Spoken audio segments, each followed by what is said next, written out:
Buenos días compañeros y maestros, nosotros somos el equipo que va a presentar sobre el conflicto entre Palestina e Israel.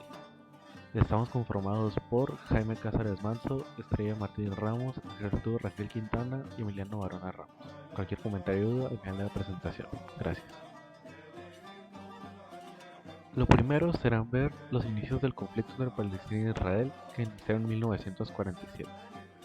El 2 de noviembre de 1917, en plena Primera Guerra Mundial, enfrentado por una parte al Imperio Alemán, al Imperio Austriaco y al Imperio Otomano contra un grupo de países aliados comandados por Gran Bretaña y Francia, el ministro de Asuntos Exteriores británico Arthur Balfour remitió una carta a Lord Rothschild, líder de la comunidad judía inglesa. Esta carta, conocida como Declaración Balfour, anunciaba el apoyo del gobierno británico a la creación de un hogar nacional judío en Palestina.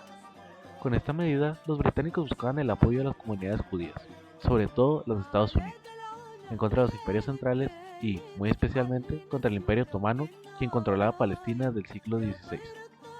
2 años antes de la Declaración Balfour, en 1915, Henry McMahon, alto comisionado británico en Egipto, había remitido una serie de cartas al jerife de la Meca, Hussein ibn Ali, con objeto de promover una revolución árabe en contra del dominio otomano desde los territorios de la península arábiga hasta Siria, territorios que en su mayor parte, finalizada la guerra, quedarían bajo el dominio de Hussein, incluida Palestina. Los inicios del conflicto. Las tensiones entre ambas comunidades se disparan.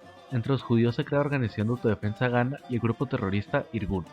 Entre los palestinos, la autoridad política y religiosa de Jerusalén, Haj Amin al-Husseini, luego aliado de Hitler, provoca en 1936 una revuelta árabe contra británicos y judíos. Los palestinos ven en la presencia de los judíos una imposición del colonialismo británico. Tras el Holocausto, la ONU aprueba la partición de Palestina en dos estados.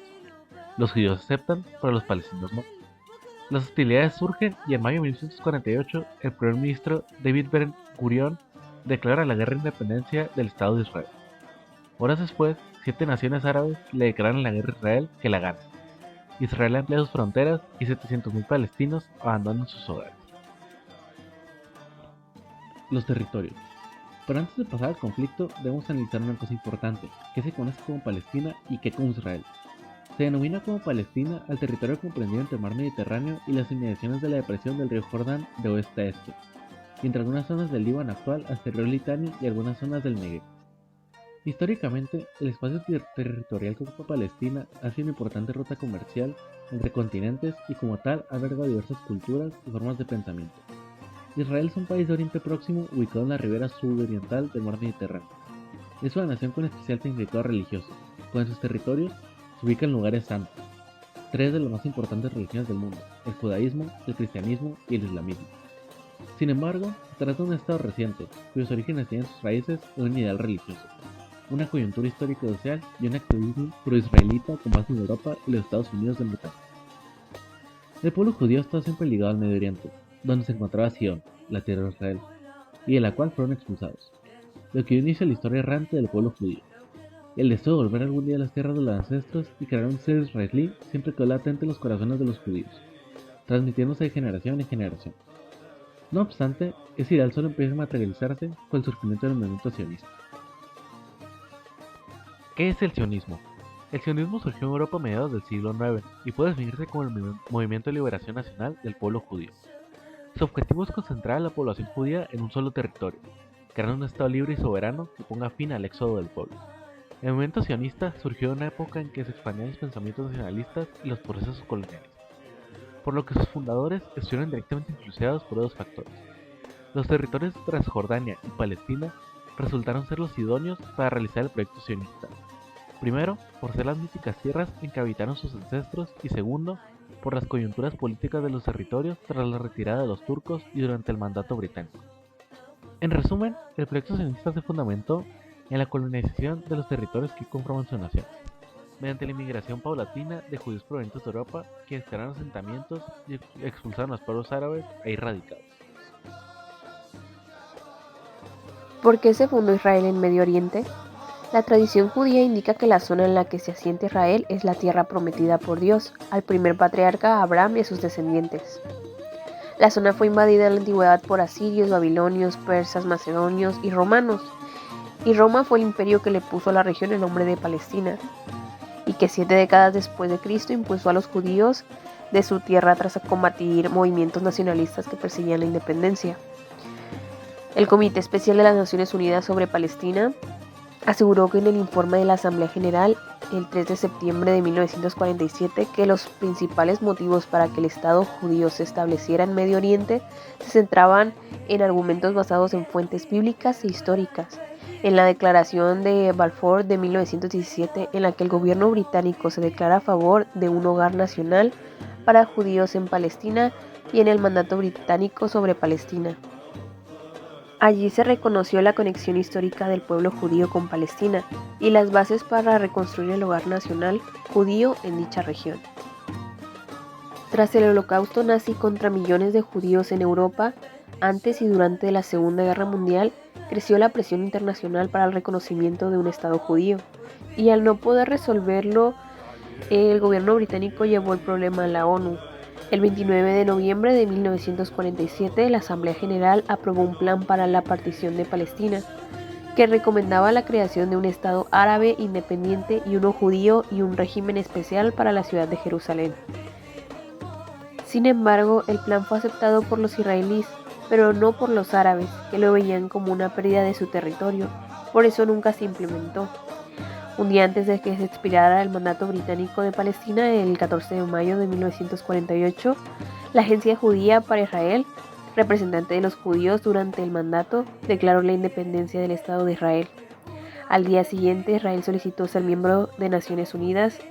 El estatus finalmente se logró un año después. El 83% de los miembros actuales reconocen a Israel hasta la fecha del día de hoy. Porque hay dos territorios palestinos. El Comité Especial de las Naciones Unidas sobre Palestina, en su informe en la Asamblea General, recomendó que el Estado árabe incluyera Galilea Occidental, la región montañosa de Samaria y Judea, con la exclusión de la ciudad de Jerusalén y la llanura costera de Asdod, hasta la frontera egipcia. Pero la división del territorio quedó definida por la línea de armisticio de 1949, establecida tras la creación de Israel y la primera guerra árabe-israelí. Cisjordania se encuentra entre Jerusalén, reclamada como capital tanto por palestinos como por israelíes, y Jordania hacia el este. Originalmente, Gaza era ocupada por israelíes, que aún mantienen el control de su frontera sur. La Franja Gaza fue capturada por Israel en la guerra de 1967 y recién la desocupó en el 2005, aunque mantienen un bloqueo por aire, mar y tierra que restringe el movimiento de bienes, servicios y gente. Actualmente, la franja está controlada por el principal grupo islámico palestino, que nunca ha reconocido los acuerdos firmados entre otras facciones palestinas e Israel. Y Cisjordania, en cambio, está regida por la Autoridad Nacional Palestina. La Guerra de los 6 días. La escalada de nerviosismo en la zona asciende un escalón más en el mes de junio. Tras la exigencia de Egipto a la ONU de que retirara las fuerzas de interposición que mantenían a la península del Sinaí y ante la exigencia de supuestos movimientos sospechosos del ejército egipcio, Israel ataca a las fuerzas aéreas egipcias y posteriormente a las de Siria. La respuesta de los países árabes es inmediata. El conflicto se desarrolla del 5 al 10 de junio de 1967 y es conocido como la Guerra de los 6 días. Las consecuencias territoriales en la región son de amplio alcance. Israel arrebata la península del Sinaí y la franja de Gaza a Egipto, Jerusalén Este y Cisjordania a Jordania, los altos del Golán a Siria. Las consecuencias psicológicas son aún más evidentes y dan alas a la defensa de la causa palestina en todo el mundo y a la extensión de acciones terroristas. Masacre de Múnich. En la madrugada del 5 de septiembre de 1972, 8 miembros del grupo terrorista palestino llamado Septiembre Negro, facción de la Organización para la Liberación Palestina o por sus siglas OLP, penetran armados en la Villa Olímpica donde residen los deportistas que participan en los Juegos Olímpicos de Múnich. 11 miembros del equipo olímpico israelí son secuestrados y posteriormente asesinados. También mueren 5 terroristas que son enterrados en Libia como héroes. La reacción de Israel es inmediata, bombardeando las bases de la OLP en Siria y el Líbano. El atentado causa una conmoción internacional y genera una espiral de violencia por parte del Estado de Israel, que asesina a miembros de la OLP y del Frente Popular para la Liberación de Palestina, que se encontraban en Francia, Chipre, Grecia o Italia. ¿Nunca firmaron la paz palestinos e israelíes? Tras la creación del Estado de Israel y el desplazamiento de miles de personas que perdieron sus hogares, el movimiento nacionalista palestino comenzó a reagruparse en Cisjordania y Gaza, controlados respectivamente por Jordania y Egipto, y en los campos de refugiados creados en otros estados árabes. Poco antes de la guerra de 1967, organizaciones palestinas como Fatah, liderada por Yasser Arafat, conformaron la Organización para la Liberación de Palestina y lanzaron operaciones contra Israel, primero desde Jordania y luego desde Líbano, pero estos ataques incluyeron también atentados contra objetos israelíes en territorio europeo que no discriminaron entre aviones, embajadas o atletas. Tras años de atentados palestinos y asesinatos selectivos de la Fuerza de Seguridad israelíes, firmaron un acuerdo en 1993 en los que la organización palestina renunció a la violencia y el terrorismo y reconoció el derecho de Israel a exigir en paz y seguridad, un reconocimiento que la organización islámica palestina jamás nunca aceptó. Cabe recalcar que Jerusalén Oriental, considerada la capital histórica por parte de los palestinos, no está incluida en este acuerdo. Jerusalén es uno de los puntos más conflictivos entre ambas partes. ¿Cuáles son los principales puntos de conflicto entre palestinos e israelíes?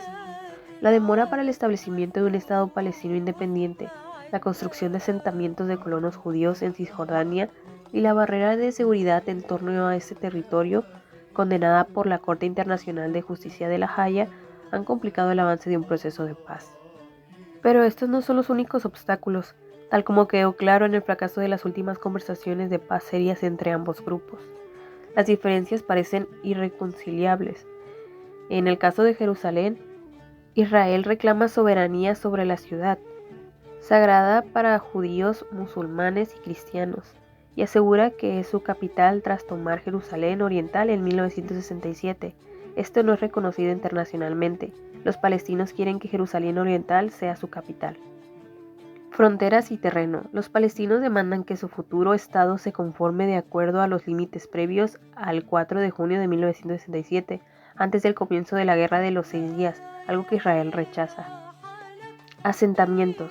Son viviendas ilegales de acuerdo al derecho internacional, construidas por el gobierno israelí en los últimos territorios ocupados por Israel tras la Guerra de 1967. En Cisjordania y Jerusalén Oriental hay más de 500.000 de colonios judíos. Refugiados palestinos. Los palestinos sostienen que los refugiados tienen el derecho de regreso a lo que hoy es Israel, pero para Israel abrir la puerta destruiría su identidad como Estado judío. ¿Palestina es un país? La ONU reconoció a Palestina como un Estado observador no miembro a fines del 2012 y dejó de ser una entidad observadora. El cambio les permitió a los palestinos participar en los debates de la Asamblea General y mejorar las posibilidades de ser miembro de agencias de la ONU y otros organismos. Pero el voto no creó al Estado palestino. Un año antes los palestinos lo intentaron pero no consiguieron apoyo suficiente en el Consejo de Seguridad. Más del 70% de los miembros de la Asamblea General de la ONU, 138 de 193, reconoce a Palestina como Estado. ¿Por qué Estados Unidos es el principal aliado de Israel? ¿Quién apoya a los palestinos? Primero hay que considerar la existencia de un importante y poderoso cabildeo pro-Israel en Estados Unidos, y el hecho de que la opinión pública suele ser favorable a la postura israelí, por lo que para un presidente quitarle el apoyo a Israel es virtualmente imposible. Además, ambas naciones son aliadas militares. Israel es uno de los mayores receptores de ayuda estadounidense y la mayoría llega en subvenciones para la compra de armamento. No obstante, en diciembre del 2016, bajo la presidencia de Barack Obama, se dio un paso inusual en la política de Estados Unidos hacia Israel: no vetar la resolución del Consejo de Seguridad de la ONU que condena la política de asentamientos de Israel. Pero la llegada de Donald Trump a la Casa Blanca dio un nuevo giro en la relación entre Estados Unidos e Israel, que se plasmó en el Tratado de la Embajada de Tel Aviv a Jerusalén, convirtiendo a Estados Unidos en el primer país del mundo en reconocer a esa ciudad como capital de Israel. Por su parte, el sucesor de Trump, el demócrata Biden, asumió el poder con la intención de evadir el riesgoso conflicto entre israelíes y palestinos, además de verlo como un problema que requiere gran capital político con un retorno muy moderado. El gobierno de Biden continúa apoyando el reconocimiento de Israel, pero ha adoptado una diplomacia más cautelosa. Por su parte, los palestinos no tienen el apoyo abierto de una potencia. ¿Qué tendría que ocurrir para que haya una oportunidad de paz duradera?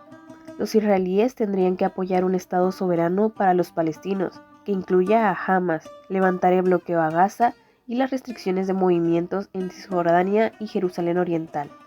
Los grupos palestinos deberían renunciar a la violencia y reconocer al Estado de Israel, y se tendría que alcanzar acuerdos razonables en materia de fronteras, asentamientos judíos y retorno de refugiados. Sin embargo, desde 1948, año de la creación del Estado de Israel, muchas cosas han cambiado, en especial la configuración de los territorios en disputa tras la guerra entre árabes e israelíes. Para Israel, esos son hechos consumados, para los palestinos no, ya que insisten en que la frontera a negociar deberían ser aquellas que existan antes de la guerra de 1967.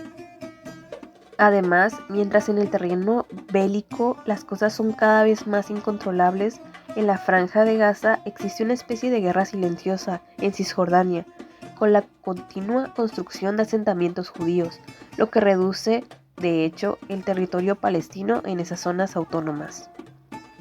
Gran parte de la escalada de violencia en mayo de 2021 se debe a la amenaza de desalojar a varias familias palestinas de sus hogares en el distrito de Sheikh Jarrah, en Jerusalén Oriental, para abrir paso a colonos judíos.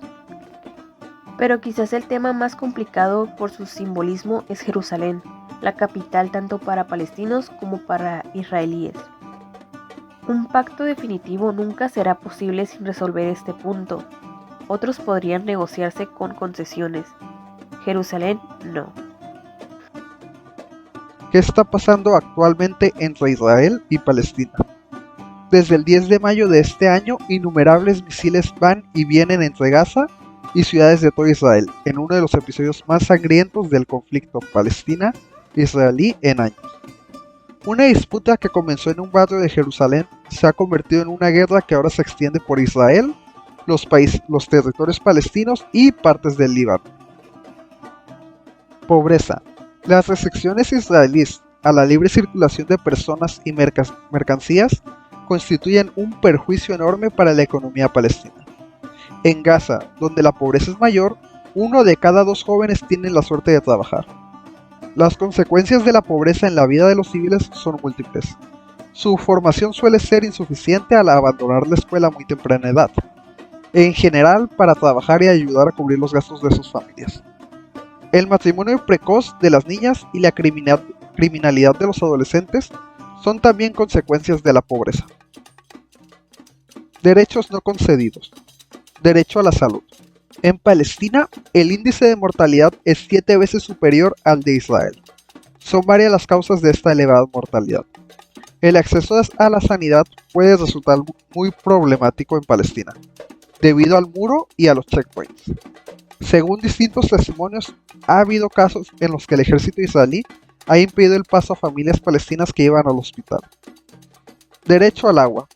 Como el agua es un recurso muy limitado, la higiene suele quedar relegada a un segundo plano para intentar cubrir necesidades vitales como beber y alimentarse. En Gaza, el 95% del agua no es apta para el consumo humano. Está tan contaminada que se estima que el territorio se quedó sin agua potable en 2016, con efectos irreversibles en 2024. Niños de Palestina. El Comité de los Derechos del Niño manifiesta su gran preocupación por los niños de los dos bandos que sigan en conflicto y sigan resultando heridos o incluso muertos. Se conoce que, según el Tribunal Internacional de la Justicia, tiene como ocupante a Israel de dicha obligación. Es responsable de la situación de los derechos humanos en Palestina también. Sin embargo, el Estado israelí niega de reconocer esta obligación. En consecuencia, quedan impunes numerosas violaciones de los derechos de los niños. Dibujos de los niños. Al igual que en los juegos de los niños, el acto de dibujar es un aspecto indirecto, es espontáneo. Un dibujo infantil representa las figuras mentales y percepciones que ellos tienen del mundo. Frecuentemente, la creatividad de un niño refleja su realidad en un contexto histórico en concreto. Me gustaría dar como entendimiento que hay niños que se la pasan viendo actos violentos consecuentes de la guerra, y pues aquí me gustaría estar mostrando cada dibujo que pude encontrar en relación a cosas que ven los niños en su día a día. Como mencioné, los dibujos pueden reflejar un momento histórico en la vida del niño. Pues aquí hay muchos dibujos que muestran ejemplos de lo que viven en su día a día. Los niños son víctimas de la guerra como consecuencia del conflicto armado entre Israel y Palestina. Hay que lamentar la muerte de muchos niños palestinos, víctimas inocentes asesinadas por error, pero también algunas veces fríamente y sin motivo alguno a mano de militares. Por otra parte, la ocupación de Palestina por Israel tiene un impacto en el día a día de la vida de los niños. La autoridad palestina depende en gran medida de la ayuda internacional. Los recursos económicos son escasos y los servicios públicos no están a la altura. Bombardeo al distrito de Sheikh Jarrah en Jerusalén. Las milicias islámicas de Hamas y Yihad Islámica lanzaron 1.600 cohetes desde la Franja de Gaza hacia Israel desde el inicio de la escalada, de los que el 90% de los misiles fueron interceptados por el sistema antimisiles llamado Cúpula de Hierro. La sede de la Knesset, alias el Parlamento, donde se celebró una sesión, tuvo que ser evacuada. Hamas había advertido en un comunicado pocas horas antes de que si las fuerzas de seguridad israelíes no se retiraban de la mezquita del Al-Aqsa, actuarían en represalia por los crímenes de la Ciudad Santa y la brutalidad contra el pueblo palestino.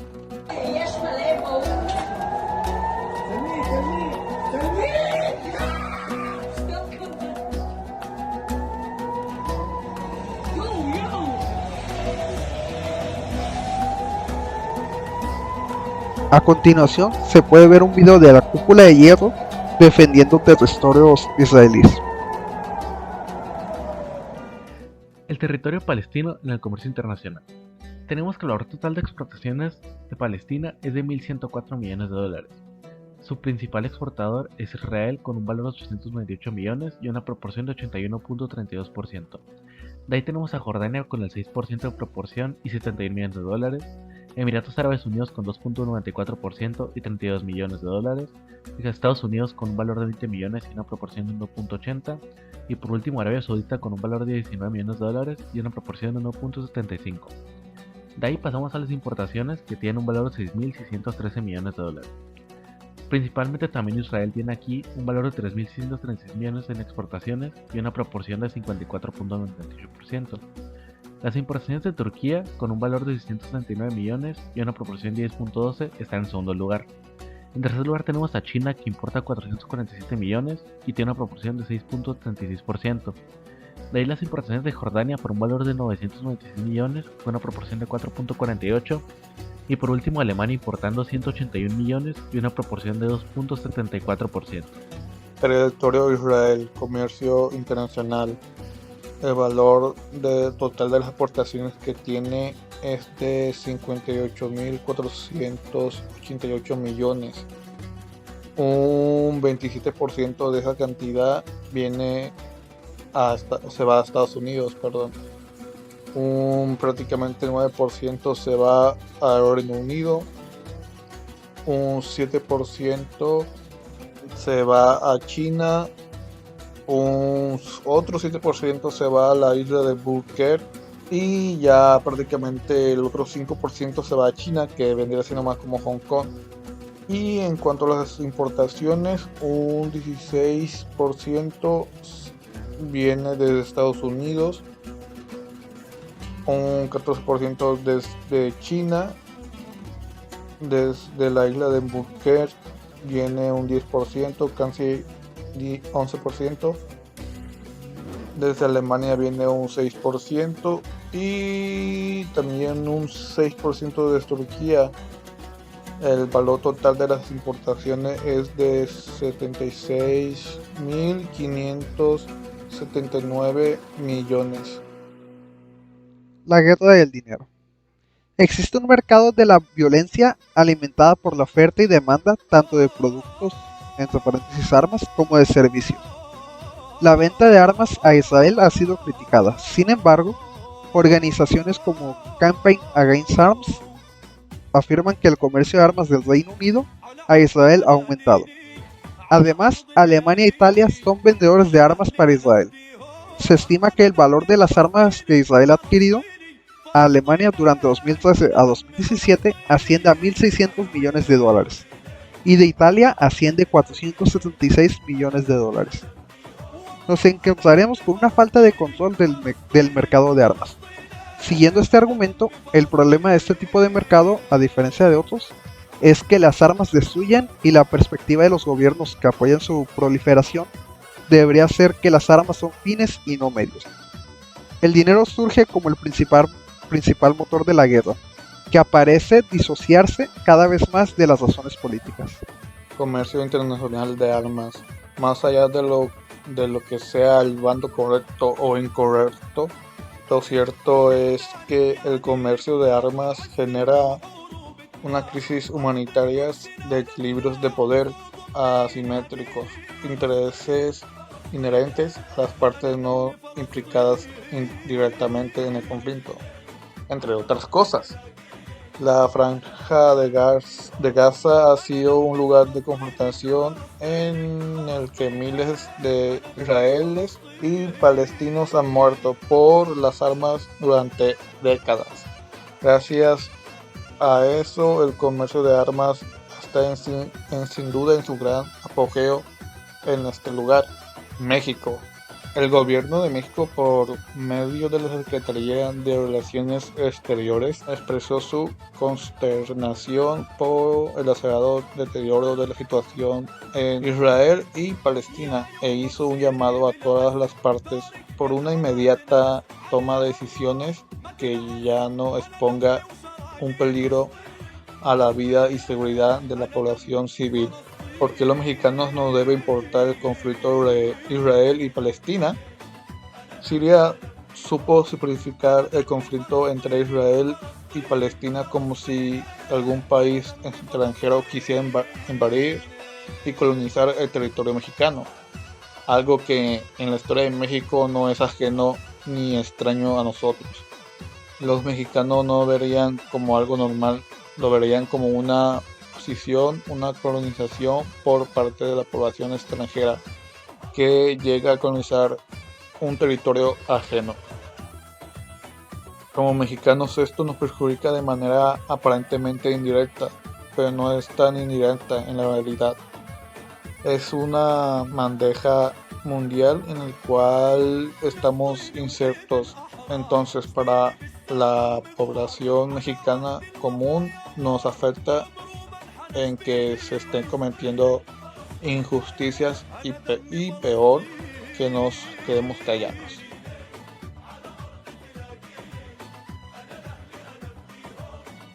Gracias.